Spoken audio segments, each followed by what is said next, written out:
Welcome to State House Rock. I'm Policy Specialist Ryan Roth.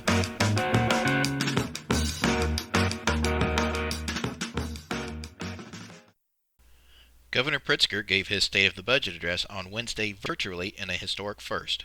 Both chambers adopted rules that will allow for committee hearings to take place virtually as a result of the pandemic. The budget speech began by comparing the current pandemic with the Spanish flu of 1918 and focused heavily throughout on the administration's response. Pritzker proposed closing $932 million in corporate loopholes, including $16 million from the elimination of the income tax credit for construction job payroll expenditures, commonly referred to as the Blue Collar Jobs Act. The act was scheduled to take effect this year, but was suspended by the governor.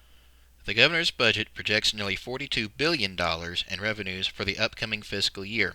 Projected expenditures amount to $41.6 billion, resulting in an estimated budgetary surplus of $120 million. Since March of last year, Illinois has received $9.9 billion in federal aid related to the pandemic, including $1 billion for airports and highways and almost $800 million in grants to support businesses and assist units of local government with COVID-related expenses.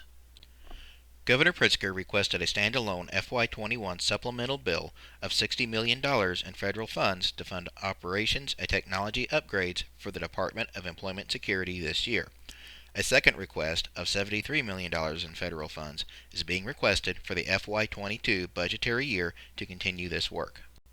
The state's capital plan was briefly mentioned, with the governor touting 1,700 miles of roadway and 128 bridges repaired or replaced by IDOT. $103 million has been released for improvements at higher education facilities, as well as $115 million for internet connectivity.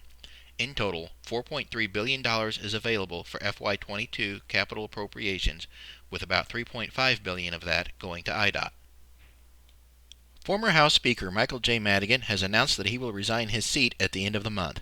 He has served in the Illinois House of Representatives since 1971 and was the last member of the General Assembly to have been part of the Illinois Constitutional Convention. The General Assembly will next turn its attention to conducting hearings on hundreds of bills being introduced. Those hearings will be conducted throughout the spring in a combination of virtual and in-person settings.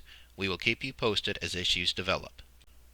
That's it for this edition of State House Rock. Thanks for watching.